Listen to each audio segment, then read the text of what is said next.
What's goody? Hey man, so today we are here to talk about the Golden State Warriors, and I'm gonna be real. This is a video that I did not expect to be making. Um, but man, things just look so bleak for the Golden State Warriors right now, and I think they are doing business in a terrible way right now. So I really do feel like, especially with one of my GOATs on their team, it's time to make a little bit of a video and criticize them a little bit. So we all know that about a week ago, LeBron James made his decision to sign with the Philadelphia 76ers. And the one team that I think panicked more than any other team because LeBron didn't choose them is the Golden State Warriors. Because you see, a team like Golden State, unlike a team like the Cavs or a team like the Heat or the Spurs or Minnesota or whoever else was rumored to get LeBron James or in the running to get LeBron James, the Warriors really had their entire offseason this season and then really their entire next season and future overall hinging on this one signing. Without that signing, nothing else to them makes sense. Without that signing, there was nothing else for them to do. It's too late in the offseason. Everybody else has already gone somewhere. There really was no real plan B. I don't know. Maybe they go out there and sign DeMar DeRozan. Basically, what I'm telling you right now is there's nothing they can do that I think will kind of fix the mistakes that they've made over the last couple of years. And I would argue they are maybe, since they didn't get LeBron James, maybe in the worst situation of any team in basketball right now.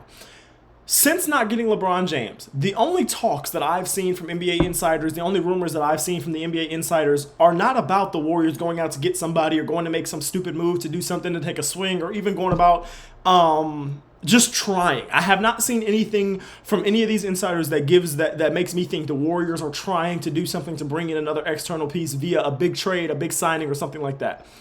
The only things that I've seen NBA insiders rumoring and talking about is the Warriors maybe re-signing Draymond for $28 million and extending pods for another $24 million and basically saying, hey, that's our offseason, folks. Are you serious? Are you serious? And I really think that now, the thing that people are talking about isn't really the Warriors, it's really Steph Curry. All the speculation is, what is Steph Curry going to do, if anything, to try and improve the situation that he is in right now in Golden State? I want to start this by saying I, for one, do not believe Steph Curry is going to leave Golden State. I mean, when you think about it, there's just like, I know you and I may want him to, or you and I may not even want him to, but you and I are definitely thinking about like how we might, or how we're just making that decision seem really easy in our heads, make it seem really simple in our heads. But when you really think about the human aspect of sports, right? When you think about the fact that Steph Curry's only ever been in one city for his entire NBA career, meaning that his family has also only ever been in one city for an entire NBA career. When you think about the fact that Steph Curry's brand, SC30 and everything like that, while that is fully him, part of that is with the Warriors. When you think of the Warriors, you think of Steph Curry. When you think of Steph Curry, you think of the Warriors. That's just part of it. So rebranding, going to a whole new team. Obviously he would still wear the number 30 pretty much anywhere he went, but like rebranding, going to a whole new team, fans getting used to seeing you in a whole new jersey and everything like that would be very tough business-wise. It's a tough business decision to make. Now, Steph Curry is a big enough star where I don't think it would be a bad business decision. But, I mean, imagine, we've seen guys like Kevin Durant and all these other guys. We've seen guys go and ring chase and go and join a bunch of teams towards the end of their career. We've seen superstars. We've seen Hall of Famers go out towards the end of their career when we know they aren't going to do anything to really contribute. We've seen them go and try to join a stacked team and ring chase, and for the most part, it's not something that gets held against these players. But when we're talking about a player as great as Steph Curry, as great as a KD and everything like that, that's the type of thing where you could get the specifics fan where Steph Curry leaves the Golden State Warriors and he goes somewhere else and goes to a team that people might think is stacked and he fails, and that's where people put a little bit less on his legacy or something like that. And they try to start taking knocks at his legacy. And I think for a guy like Steph Curry, whose legacy is already, to me, it's cemented, but I feel like there's a lot of people who still don't believe that he's the greatest point guard of all time. I just think that his desire to get that fifth ring is real, and I think that his desire to really solidify himself, even though he believes he's the greatest point guard of all time, but solidify himself to where that's basically a unanimous decision, that would be tough to do if he's going to stay in Golden State. But like I said, he and his family have been there his entire career, so he would not only be moving himself from a place that he's been living in for, the 16, 17, 18 years of his career in Golden State, but you're also moving your entire family. I believe the Currys have 4 children, I believe, if I'm not mistaken. If I am, forgive me, but I believe they have 4 kids. As somebody that's a father, I can't imagine having 4 kids who've only ever lived in one city their entire life. And the city loves me, the city loves them. They are the safest people in this city. Steph Curry and his family could walk on any street in San Francisco and not get touched. That's a tough thing to lose. That's a tough thing to move when you have your kids have school, your kids have friends at school, your kids have sports at school, your kids have gotten used to a life in this city. It's tough to just say, hey, because we didn't get LeBron and because the Warriors didn't do what I wanted them to do necessarily over the past couple of years, I'm going to go up and move even after the things that I've accomplished in this city. It's a tough decision to make. So I don't think he's going to lose. I don't think he's going to leave the way him and his family are ingrained in the community, the way that his brand is with the Golden State Warriors and everything like that. I don't think he's going to leave. But would you blame him? Because let's look at what the Warriors have done in the last few years, right? The Warriors have been a team that I would argue have not put Stephen Curry's needs first since Kevin Durant left, and I would argue that it's pretty obvious that they haven't done that.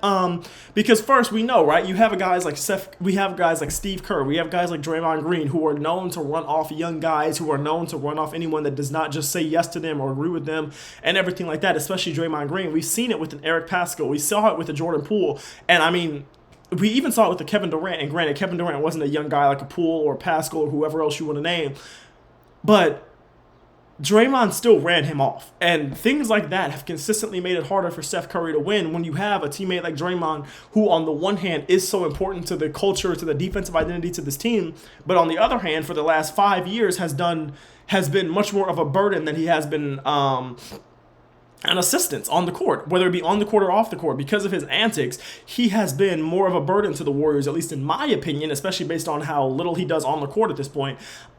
He has been more of a distraction, more of a detriment to this team than anything else, at least in my opinion, like I said.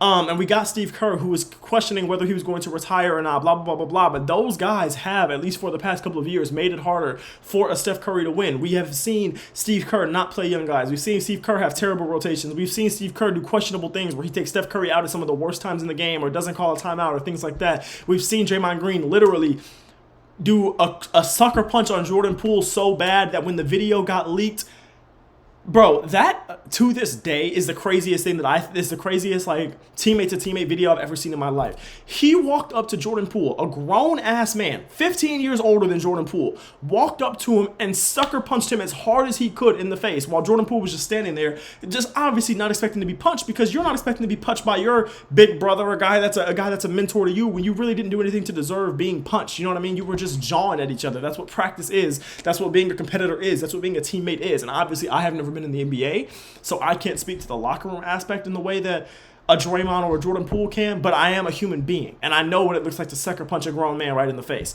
and I can speak to that. And then we go even past that, right? And we've seen the Warriors continually choose to draft players rather than, and not just draft players, but draft players who don't give them what they need to give them, right? Like if you're going to be a team like the Golden State Warriors where you are trying to uphold a dynasty, you can't go out here and when you have picks that are lottery picks, which you did have 3 of over the last 5 or 6 years, you can't go out there and draft busts or draft disappointing players with those picks, because then it's like, well, why didn't you just trade them? And that's what they should have done, because the Warriors have continually chosen not only to draft players, but to draft players who don't produce major numbers for them, rather than shopping the picks for Stephen Curry. We look at the year where they get Moses Moody and Kuminga both in the lottery in the same year. I believe they're both in the lottery at least.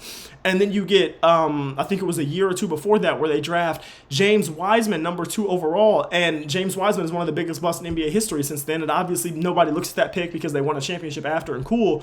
But those draft picks, at least to me, were very obviously, especially the Kuminga and the Moses Moody picks, were very obviously, hey, we're preparing for after the Steph Curry era. The Brandon Podziemski pick, hey, we're preparing for after the Steph Curry era. We are trying to transition this team where we have both super old guys, where we have our core of a Clay, Steph, and Dre at the time of these picks being made, and we're also going to try to bridge that gap with these young guys, and we're going to try to get these old guys to mentor these young guys, so that when Steph Curry and these guys retire and the dynasty's over, we'll still have a bunch of young talent who learn from some of the greatest players of all time. Guess what? That didn't work.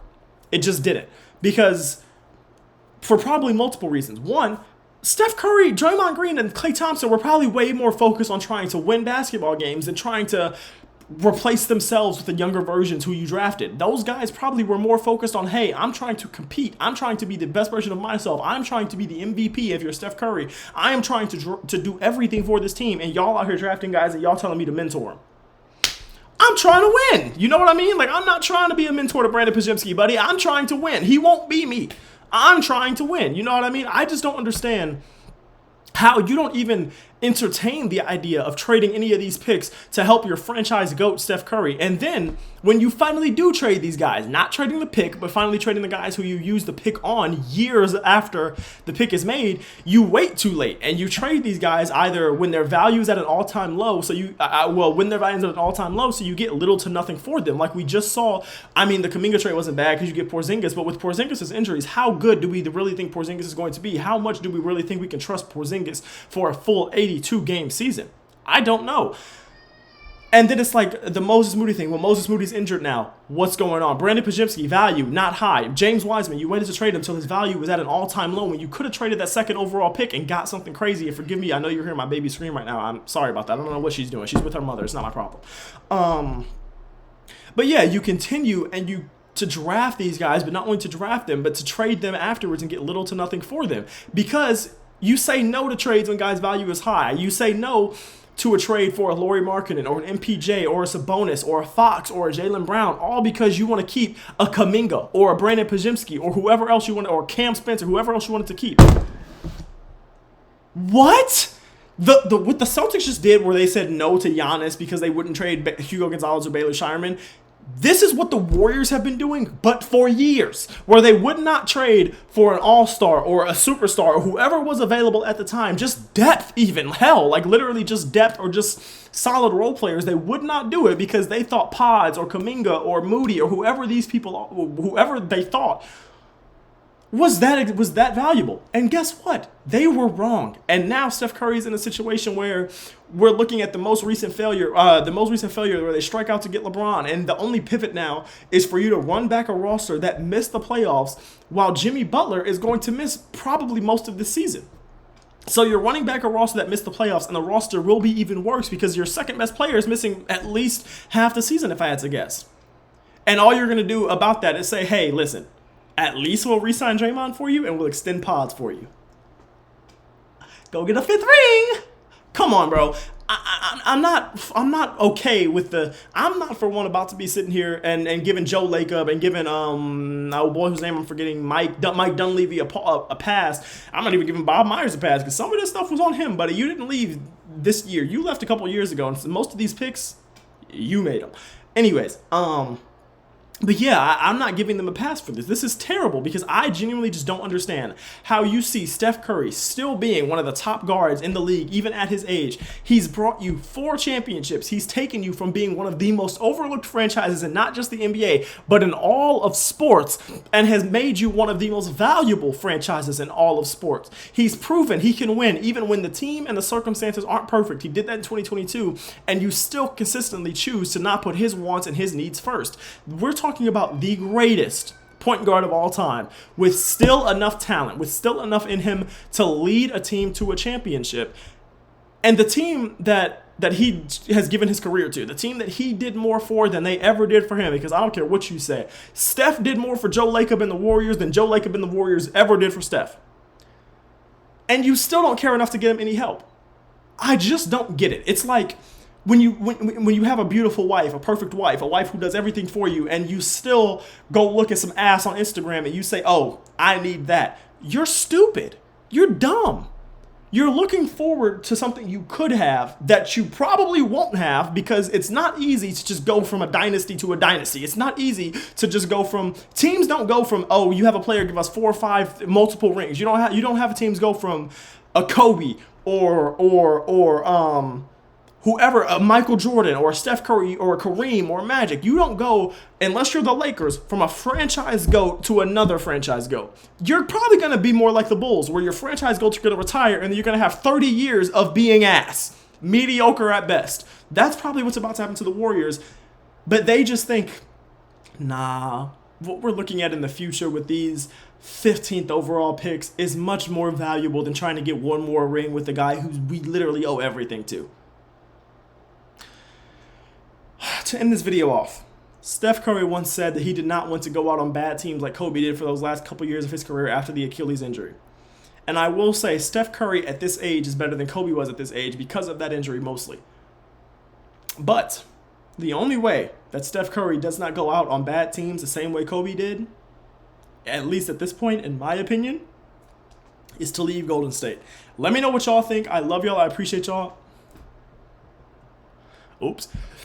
Let me know what y'all think. I love y'all. I appreciate y'all. Thank you for watching as always. Please do not forget to like, comment, and subscribe.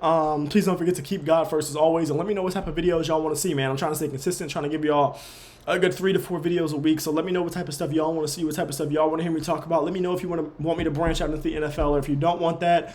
NBA tier list coming this week, like I said. Yeah, that's about it. I love y'all. I appreciate y'all. Thank you for watching as always. And please do not forget to keep God first, all right? He loves you, and so do I. Peace.